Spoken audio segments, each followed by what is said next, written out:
Владината реконструкција ќе почека до декември, но Вредин нема да добие министер плюс по оставката на Меджити, потврди премиерот. По партискиот конгрес на ВМРО-ДПМН ќе се интензивираат разговорите за кадровски измени, но дотогаш ќе ги чека предлозите за испразнетите места. За Беким Сали, кого Вреди веќе го потврдија како име за вице-премиерското место на место Меджити, Мицкоски вели имал високо мислење. Дали ќе има смени во повеќе ресори и дали е незадоволен од работата на некој министер, за сега не открива. Тоа не значи дека ќе има ресор повеќе. Тоа си е одлука на нашиот коалиционен партнер. Јас имам високо мислење за Беким Сали. Апсолутно, тука не треба да имаме никаква дилема.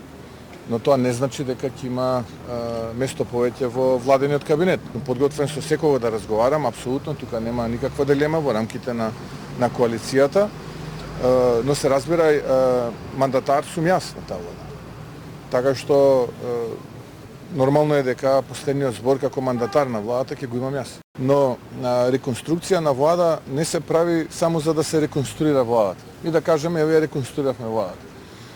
Пред било кој потек да се повлече, треба добро да се размисли дали тоа ново кадровско решение кое што би дошло ќе биде подобро од претходното. По информациите во јавноста дека едно од имињата кое ќе биде дел од реконструкцијата е министерката за образование, Јаневска вели дека одлуките ги носи премиерот, а така ги почитува какви и да се.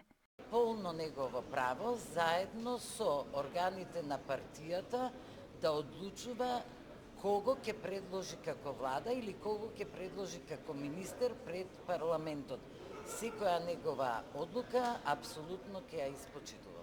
Мицкоски не сакаше да ги коментира ниту шпекулациите дека од правда заминува министерот од Знам Филков. Партискиот лидер пак на движењето Димитриевски за сител негираше дека има разговори за менување на министрите од нивните редови. Вели легитимно е премиерот да дава предлози за реконструкција, но досега преговори немало. Ивана Соколовиќ најдова, Сител телевизија.